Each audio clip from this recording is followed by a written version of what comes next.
Hello and welcome to the very first edition of Real Thoughts and Conversation.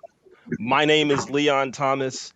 We have a great panel lined up where we're going to hear thoughts from real people and have great conversation on controversial and topics that are usually this hard to discuss. We're going to have a great time talking right here on Real Thoughts and Conversation. Let's talk about it.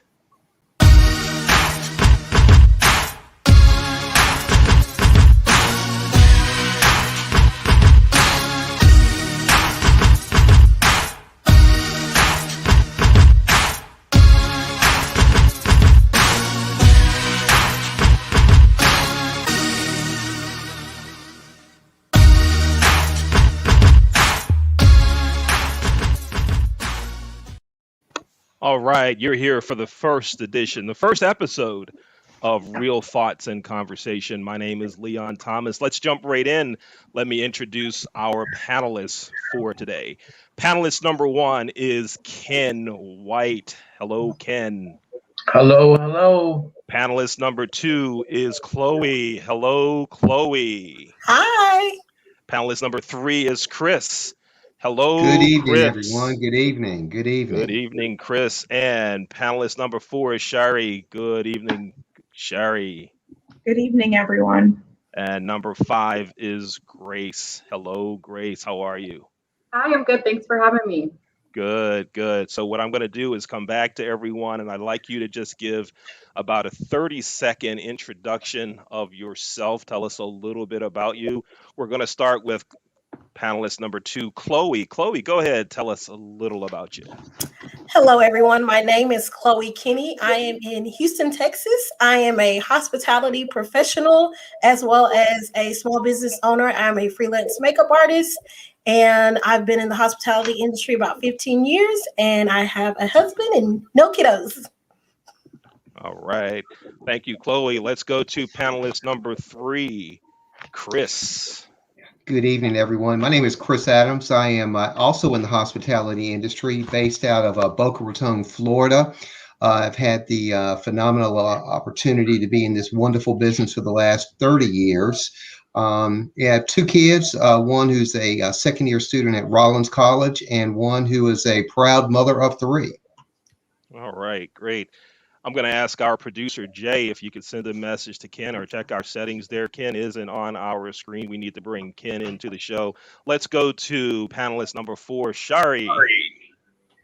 Hi, everyone. My name is Shari Trace Helfand. I am an insurance agent, and I am born and raised in Baltimore, Maryland, still in Baltimore, Maryland. I have 4 children, and I am extremely busy. And I'm just very, very happy to be here. All right, great. Thank you. Let's go to panelist number five, Grace. Hi, Grace. Let's go to panelist number five, Grace. Go ahead. Tell us about you. Hi, my name's Grace Kapoorski. I am in Indianapolis, Indiana. I also work in hospitality, and I have for about 5 years now. I work in sales, but I studied at the IU Bloomington School of Public and Environmental Affairs, and I also studied journalism there. So no kids, no husband, but work is my family. So. All right, great. Thank you. And panelist number one, Ken. Hello, Ken. Tell us about you. I am Ken White, hospitality professional for over 30 years. Don't want to share my age, but race is near and dear to my heart. I've been in an interracial relationship for the last 25 years, so I'm excited about this conversation and where it can go. All right, great. Thank you, everyone, and thank all of you for making yourselves available to participate in this needed and great conversation. Now, folks, what we want to do during this conversation is we may have some varying opinions, and that's okay. In many environments like this, either on radio shows or shows on the internet or television, what you typically see is two or three people and one person dominates the conversation, or you see a host that allows for someone that agrees with the host view to capture all of the airtime, and someone that disagrees with the host, they're pushed off and shut up and leave and all of those things, and we get in the name calling and all that. That's not going to happen here. What we want to do is have civil conversation, even if we disagree with each other.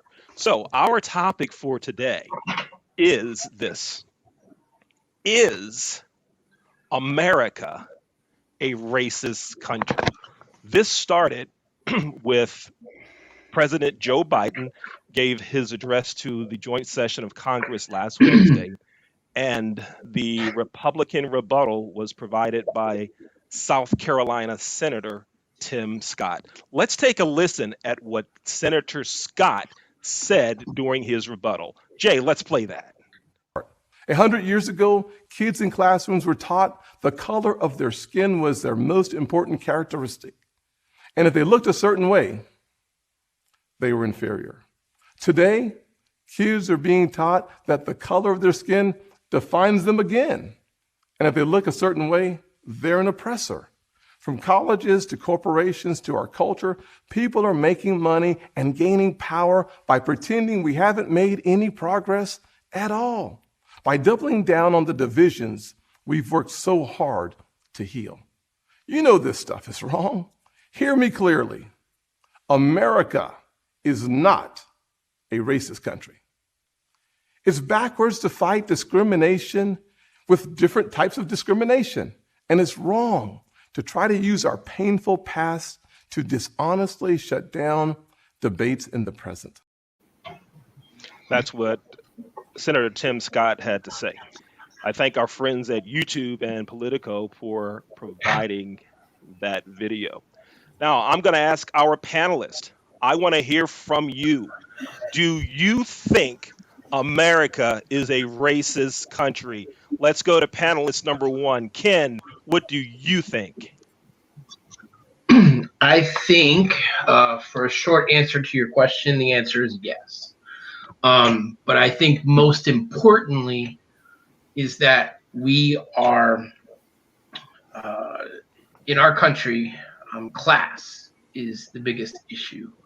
I think class defines a lot of our society. And I think anytime you have the top 1%, 2%, 3% of the country controlling over 90% of the wealth, that is going to bleed into societal issues. And race just happens to be one of those. But I think the foundation of our country was built on racist behavior. And I think that continues into today's society. All right. Thank you, Ken. Let's go to panelist number two. Chloe, what do you think? Is America a racist country? Chloe, what do you think? I think it can be and it cannot be. So I am actually on the fence with this statement. I've had different experiences where I've experienced racism, and then I've had other experiences where I haven't. Okay, thank you, Chloe. Let's go to panelist number three, Chris. The question on the table is America a racist country? And I think the first answer I would ask would be with a question: does America think that that they're racist? And I think, Chloe hit it on the spot. There are going to be different perceptions based on our own individual, realities to this particular subject. Our panelist Ken, indicated he's been in a interracial relationship for quite some time. I have 2 interracial kids, and so my perception and my kids or Ken's significant other may have a different perception based on their own experiences. I think that there's no right or wrong, and there's no pun intended, no black or white answer. I think that there are tendencies that can certainly be seen as racist. I think that America certainly has an opportunity to I think get real with it, and we have to face it so that we can fix it. All right, thank you, Chris. Let's go to number 4, panelist number 4, Sherry. What do you think? Is America a racist country?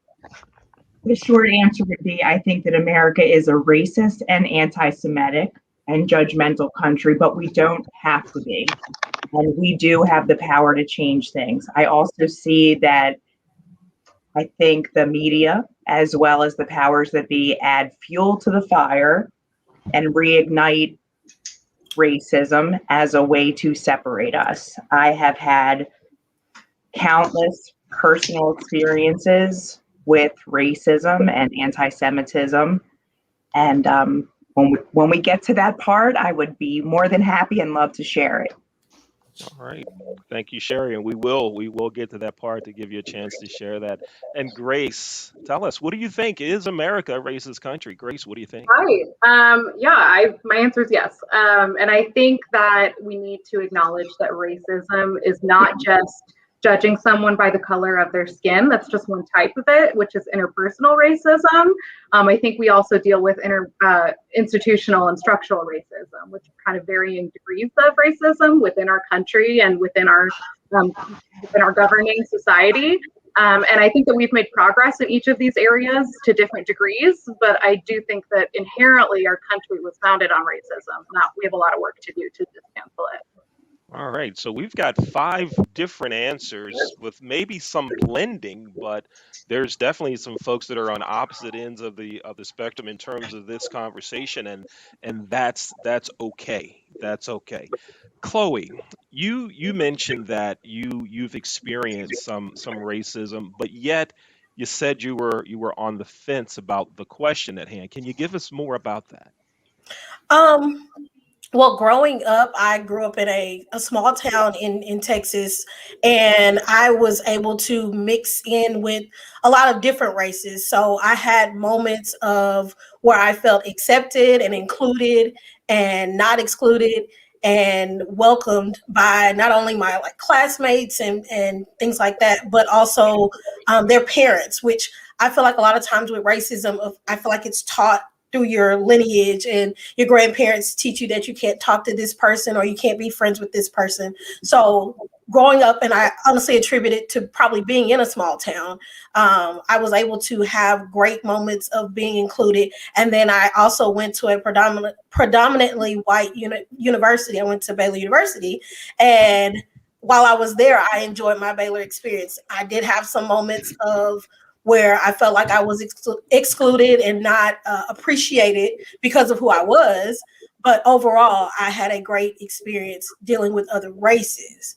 So that's why I'm, like I said, on the fence, because I've had other moments where in my professional life where I've had a guest, an older white guest, come to me and say I wasn't the manager and he preferred to talk to the janitor who was pushing a trash can, and he said I wasn't the person in charge. So I've had it on both ends of the spectrum. Wow. It's interesting you discussed your college years. Our producer Jay and I went to college together, and the folks that I hung out with in college, we were all very open in terms of racial discussions. And I had an incident once where someone on staff at the college cracked the joke about Black people eating watermelon. And my friends came to my rescue, let's say, and I haven't seen the guy since, so I don't know if they buried him somewhere or not. But my friends were looking out for me at that small school. Sherry, you mentioned in your opening discussion that you have a lot of experiences also. Can you share some about that? And Chris, we're going to come to you next. Sherry, could you share some of your experiences? Absolutely. I grew up in a Jewish and Black neighborhood, and the schools that I went to all through grade school were pretty mixed with Black and Jewish kids. I had a tendency to feel more comfortable and to be more accepted in the Black culture. And I have seen some very interesting dynamics because of that.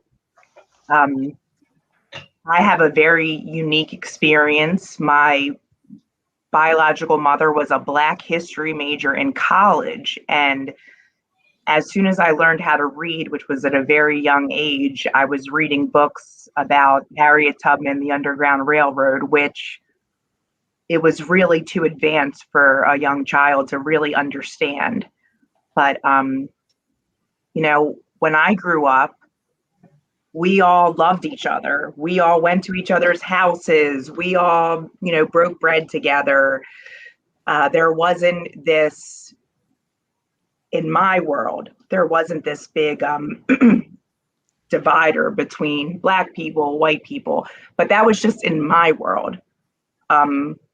Dating out of my race at some points in my life was almost, I was treated worse than a criminal.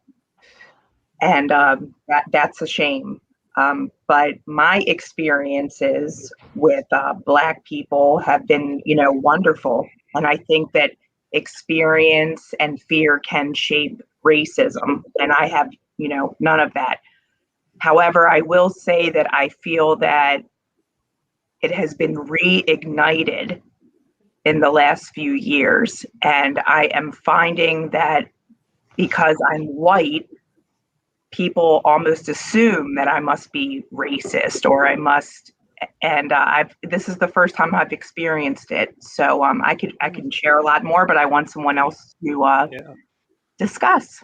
Now, let me ask you a follow-up question before we go to Chris and then Grace. You mentioned that your mother was a Black history major. Yes, she was, and Wow. she is a white Jewish woman. Yeah, interesting. Wow, nice.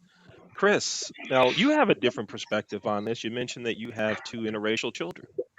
I do, and I want to start. I really resonated with what Sherry just said. I went to junior high and high school where it was probably 93% African American. So I was clearly in the minority, but I didn't feel like a minority. I think it wasn't until I got to college where I really started to see, a kind of a flip in the script in terms of how individuals were treated, predominantly African Americans and Hispanics. So, I think what I said in the beginning with regards to, by the color of my skin, I may be treated a certain way. I have, 2 children whose mothers are African American, and I think some of their experiences I've had to learn through them as far as what they've gone through, how they've been treated, how individuals have looked at them. So I think it's been an eye-opening experience for me as a parent. Not necessarily trying to relate, because certainly your heart as a parent goes out to them, but trying to understand how somebody feels a certain kind of way based on someone's skin.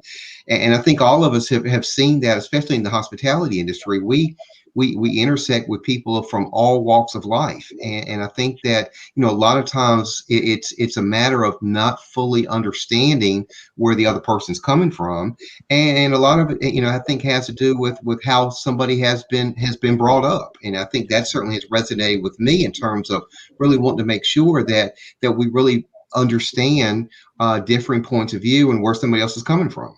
Mm-hmm. Great, thank you. Grace, you mentioned in your opening that you have you have a background, you've researched this and that you think America, I think you did say America is a racist country. Tell us why. Why do you think that? Yeah, so I attended IU Bloomington, Indiana University, and the School of Public and Environmental Affairs was the first place that I really learned about systemic racism. I didn't really get a good understanding of it through my high school education in Southern Indiana. And I also studied journalism while I was there. So I was learning about US history, current events, public policy in SPIA. But then in the journalism school, I was learning about how all of these current and historical events were actually being presented to me and to the public. And so I learned a lot about yellow journalism, about how people or how, news companies are incentivized to, get higher ratings, to make revenue. And when you commercialize media like that, what you end up doing is, reporting with bias and creating sensationalized news, which can then lead to stereotypes about groups of people. It can lead to misinformation about events that have happened and the extent of those events. And so that background really taught me, there's a lot of our history that we really don't teach in high school and middle school to our kids, and we really whitewash our curriculum, to be honest. And I was really it really opened my eyes when I got to college and I learned all of this. And then throughout my professional experience in hospitality, Chris was right. It's such a diverse industry, and that's one of the things I love about it. But I've also seen throughout my years in it that, you know, a lot of that diversity, you know, most of that bottom layer of on-property associates are people of color, are women, are minorities, whereas that middle management and ownership level is primarily white males. And so I'm seeing what I studied in action, and it just breaks my heart. It makes me kind of angry, but then I reach for empathy and I say, you know, how can I use my privilege to get on a platform like this and hopefully educate other people about implicit biases they might have, and teach them what implicit bias is. Some people don't even know what that is. So having the terminology to understand racism is the first step in dismantling it. You need to recognize it and understand it to be able to stop it from being perpetuated. Yeah, yeah. Thank you. Thank you for sharing that. Now, Ken, in your opening, you mentioned you think it's more about class than race. Tell us more about that, Ken. I mean, I think it's about opportunity. You know, if a certain person in a certain race has a certain opportunity in front of them, I think the sky's the limit. You know, I don't think race sets anyone up to fail or to succeed. It's up to that individual, that personal responsibility to move themselves along. And if given the right education, if given the right environment, I think anyone can do well in life. But I think you'll see that a lot of times in minority situations, they're not put in those situations. You know, I grew up with a household. I had a mom and a dad and a good community. When I tried to run away, my next door neighbor grabbed me and brought me home. I mean, it's just, I think that type of supportive environment is what a child needs to succeed. And then you talk about education. I'm from Baltimore, and the educational system in minority communities and downtown Baltimore is just terrible. These kids can barely get to school, you know, safely, let alone learn something. So I think not everyone's playing on the same playing field. And I think that directly represents itself to class, not race. That's where I stand on that. Mhm. Now, it's something that I want to go back to, something that Grace, that you mentioned. You talked about the lower echelon in hospitality are basically people of color. But as you go up, you start to see more white men in executive leadership and ownership. I co-authored an article with Dr. Miranda Kitterling Lynch. She's a professor at Florida International University, where you heard all the hotel companies say, we want to hire more minorities. We want more minorities in leadership positions, but we just don't see it happening a lot. And we offered some ideas on how to do it. And interestingly enough, our show next week will be about hotels. Where have all the hospitality workers gone? Because we're continuously seeing reports about hotels and other hospitality businesses not able to find employees.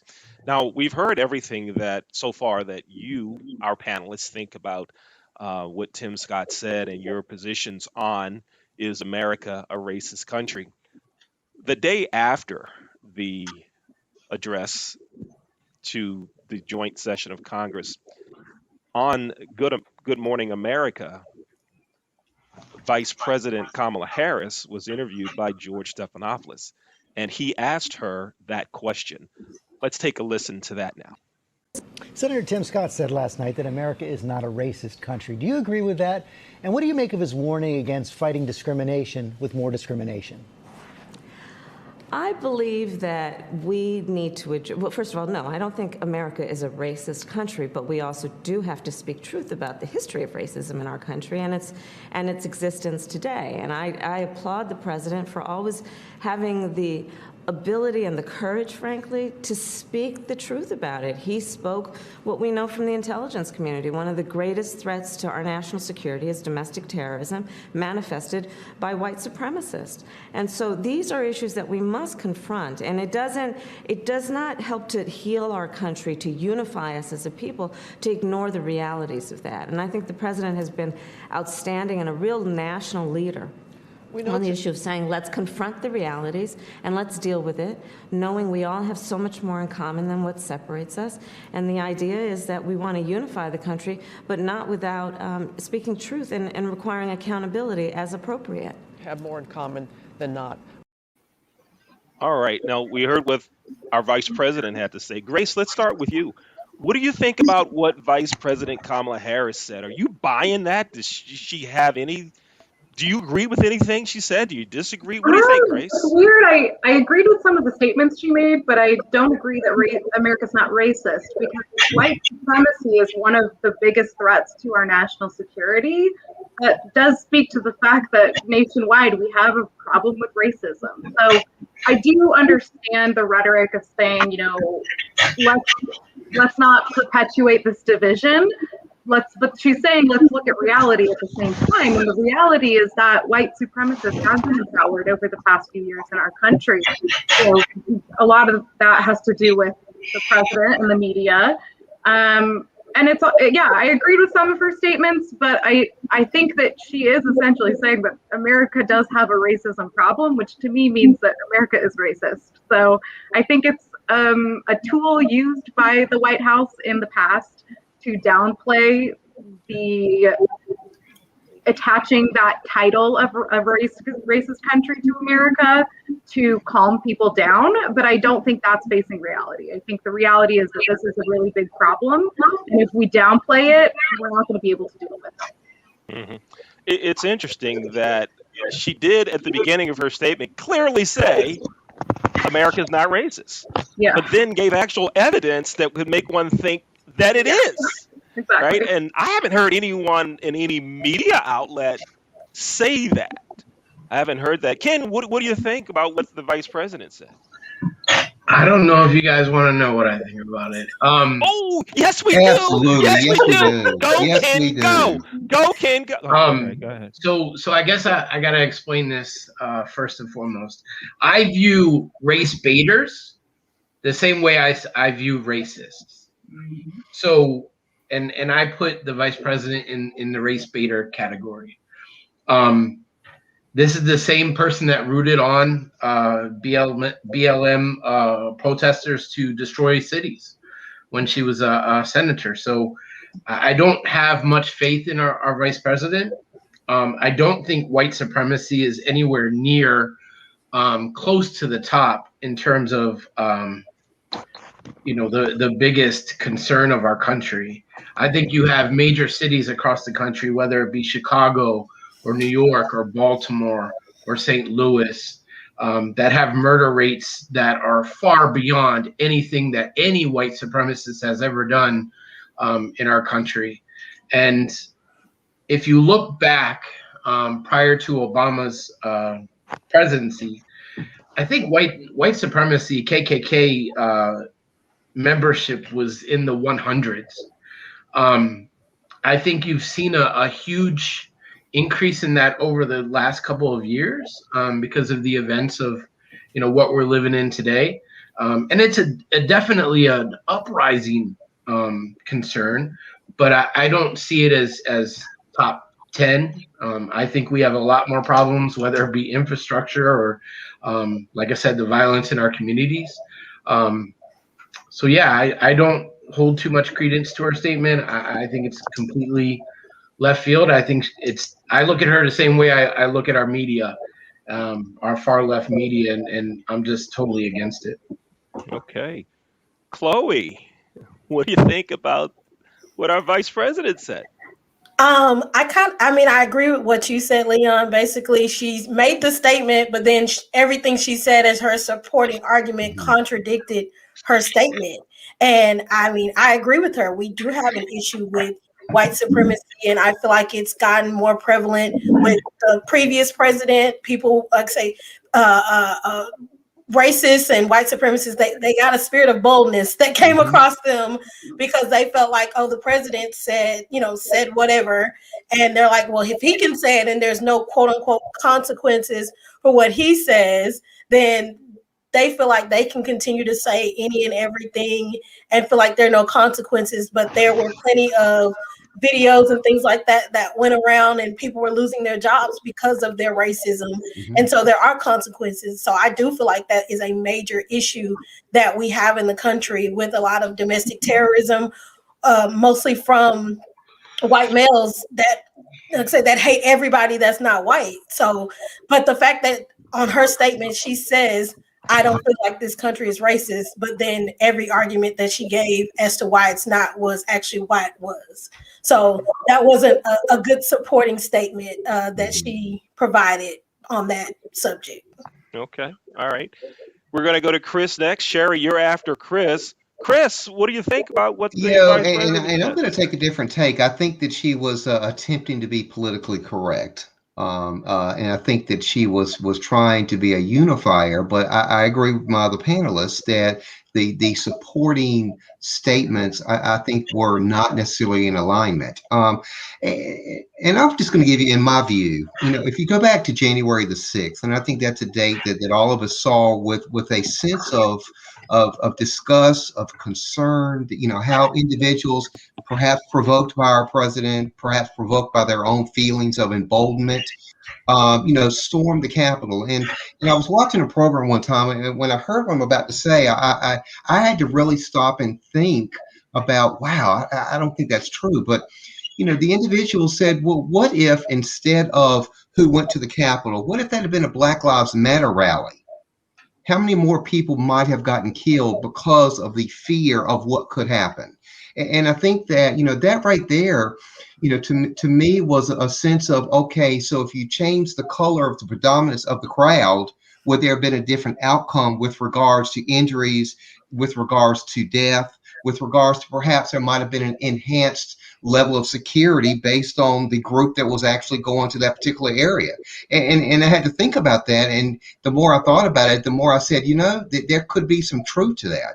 Now, I don't know for a fact, but, that's just my view. So I think there's a lot of individuals who are trying to be politically correct, and I think we and I say we, everybody in society sometimes is so concerned that they may not say the right thing, or they may provoke something that they didn't intend to provoke based on misstepping or misinterpreting what they're saying. So I think that there is a race problem in certain regards, and I think that we don't intend to be that way. But I think it comes down to just a lack of full understanding of where somebody else is coming from. Mm-hmm. Sherry, what's your take on it? What's your take on what you've heard here and what our vice president said? Sherry, what do you think? When I heard her talk, I actually had a physical reaction. So I am not in favor of what she said. Before I go on with that, I do want to say one thing, and I think it kind of goes in line with what another panelist was saying. The only color that I think truly counts is green. I think that is the end all be all of it all. I didn't agree with anything that Vice President Harris said. And one of the things that has always bothered me, one of the statements she said is, we have more in common than we think. It's not about that. We don't have to have a lot in common. We can be totally different. Let's just embrace each other's differences, respect them, learn about them. Let's not walk on eggshells and be scared. You've noticed I say Black, I don't say African American, because I've had a lot of friends throughout the years say, hey, I'm not from Africa. I'm an American just like you. And that stuck with me. I just think that I do not agree that the biggest threat to this country is white supremacy. I agree very much that her saying that and her conjuring that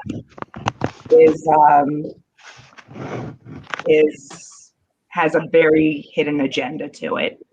I have always wanted to change the world ever since I can remember. And I do see ways that things can change. But the way that things are going is not the way to change things. Hmm. All right. Thank you all. Now, we have about 7 minutes remaining, and here's what I'd like to do in the remaining 7 minutes. You may have heard another panelist say something or bring up a subject that maybe you took notes on and said, why does he think that? Why does she think that? Now's the time to ask each other questions. So, did you hear something during this show so far that maybe you thought, where's that coming from? I don't understand that. I'd like to hear more about it. If you did, go ahead and just give me a hand raise, and I'll call on you. And Grace, your hands up. Ken, we're gonna come to you next. Grace, your hands up. Go ahead, Grace. Who did you want to talk to about? And go ahead and tell us. Producer Jay, So can you put the full block up again? Can you put the Brady Bunch scene back up again, so everyone knows who's who? Go ahead, Grace. Yeah, so I don't know if it's so much as a question, it's more just trying to like understand better. So Ken, I thought your comments were so interesting because like when I opened, I was talking about how there's different levels of racism, right? There's interpersonal racism, there's institutional racism, and structural racism. And you had kind of made the point that a lot of the issues that people of color face in this country comes down to class. And I think that that's a form of structural racism. So when we look at racism, we can't just say it's how we interact with each other, how the news portrays racism. You know, structural racism is about crime and it is about infrastructure. If you look at redlining policies dating back to the 1950s, you know, that's structural racism. And if you look at why crime happens, you know, I actually wrote a lot of notes about how we treat crime in a reactionary way instead of proactively saying, okay, what is causing there to be crime? So I guess it's not so much a question as trying to, I guess, get more elaboration from you about whether like you connected those dots of saying, you know, just because that's not what we regularly think of racism, you know, addressing the housing crisis, you know, healthcare disparities for people of color, education disparities for people of color. I agree that a lot of that is class related, but a lot of that creation of a lower class had to do with US government policies that put people of color predominantly in that lower class, which is just another form of racism and discrimination. So I guess I'm just wondering, like, do you see it that way, or what's your kind of take on what I just explained? Without a doubt, I think, and that's why in the beginning I said that I truly believe from my heart that we live in a foundation of a racist culture. And a lot of our policies have brought us to this point where we live in right now. And our generation and the generations younger than us are going to have to face this head on. And I think that it's something that the generations prior to us, they didn't. And it put us where we're at right now. And I think it's based in everything that we do, our education system, our jobs, everything that we do in our society, and race is involved in every single one of those. So yeah, I think it's a huge part of whether it be structural or whatever you want to call it. It is something that we have to tackle head on, and that's my feeling on that. Okay. Now, Ken, when I threw the opportunity out to talk to another panelist about this, Grace's hand went up, and then yours did too. Who did you want to talk to about? Yeah, I'm coming at Grace. Oh, you were coming at Grace. Oh, oh wow! Boom, boom, boom, boom, boom, boom. No, I mean, I just want to make a statement more so than anything. Mm-hmm. I think when we started this conversation, we asked if America is racist, and you know, when we look at it, when I look at you guys, we're America. You know what I mean? We represent a lot of different facets of America, and I have been blessed with the conversation that you guys have had today.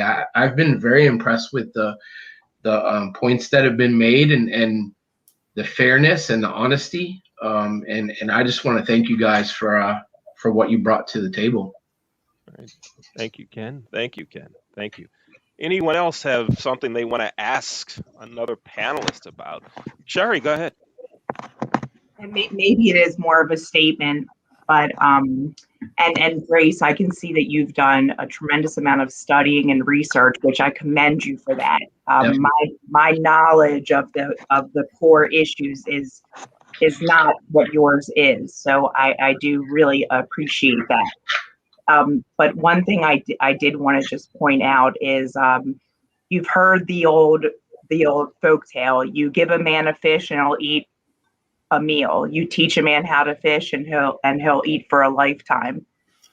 I think that there is a big mask and cover up here. The way to change to decrease the poverty levels and to increase the education and to increase everyone's livelihood and self-esteem and you name it is not keeping them in the system.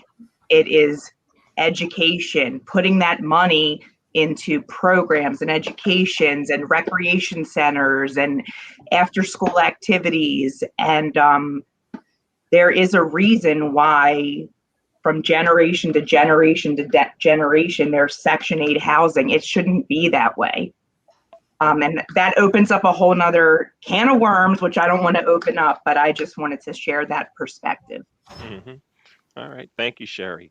Mm-hmm. Chloe, Chris, anything you wanted to talk to another panelist about or get more information from them or any follow-ups from you? Now's your opportunity. No, I think that all of us, have a perspective based on our life experience, and each person on this panel has a life experience that's unique to them, and it's clearly influenced our way of thinking. And I think that there's no right or wrong in terms of where we're coming from. I think today was as much a learning experience for all of us as anything, because my journey has not been the same as Ken's or Chloe's or Cherie or Grace or Leon.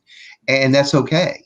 I think that the key thing that we've got to look at as Americans, as Ken put it, is that we need to listen and better understand, once again, where the other person is coming from. Because when we listen, we are more adept at learning. And when we learn, it opens up our mind and thoughts towards a different perspective. So I think I commend everybody on this panel today to be truthful, to also really share where you're coming from. And I think that if we go back to what the vice president said, I think today did prove that, at least with this panel, there is more that unites us than certainly divides us. But I also think that we all came from a spirit of understanding and respect. Whether or not I've ever met you before or not, I learned from each of you. And I think if we have more of those instances, I think we're going to be so much better moving forward. Mm-hmm. Thank you, Chris. Thank you. Chloe, I'll leave you with the last words. I think the biggest thing that I want to say is what we're doing now is essential. And a lot of times I feel like with racism and systemic racism and all those things, it's taught, and it's because of ignorance. Because you haven't taken the time to get to know someone, you haven't taken the time to learn somebody's story. And because you haven't taken the time to know someone or learn someone or know their story, then you've made an assumption about somebody just based on how they look or what they say or how they talk. And it's like, this is what needs to happen. While it's great that we have this show and you put these people together, these conversations need to be happening in classrooms. These conversations need to be happening in churches, at work, and not just during like Black History Month or Hispanic Heritage Month or whatever the running theme is for that month. These conversations need to happen all the time and not when something bad has happened.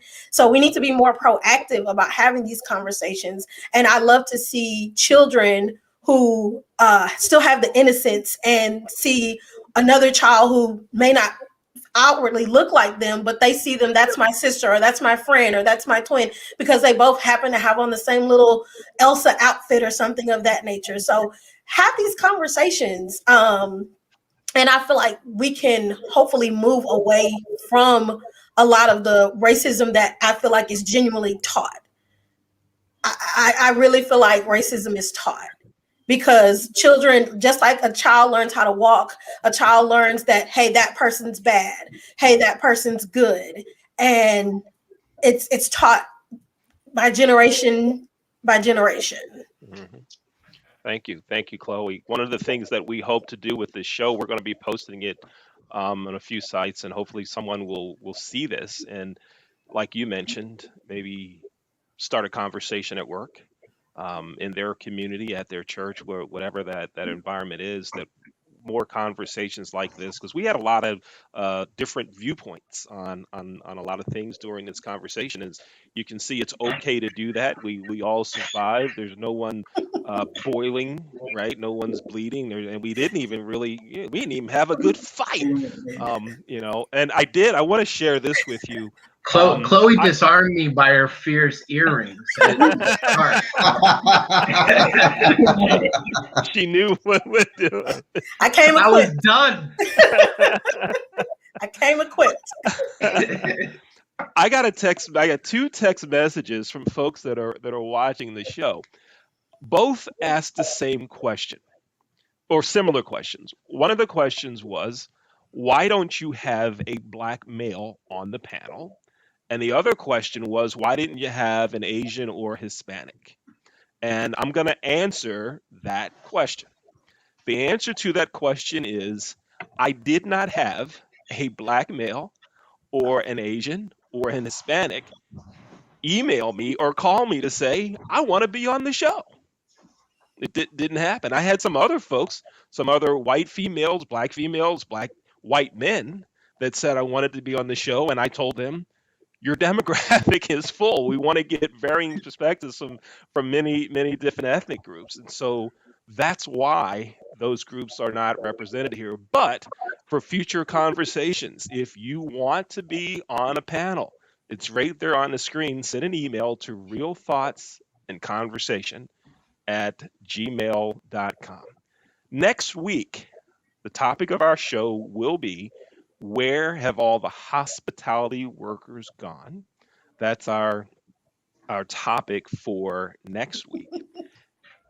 And we are going to have some other groovy topics as the weeks continue. So, thank you very much. Thank you, Grace. Thank you, Chloe. Thank you, Ken. Thank you, Sherry. Thank you, Chris, for all of you doing a great job on the panel. Thank you for being a part of the first episode of Real Thoughts and Conversation. We're right here at Real Thoughts and Conversation.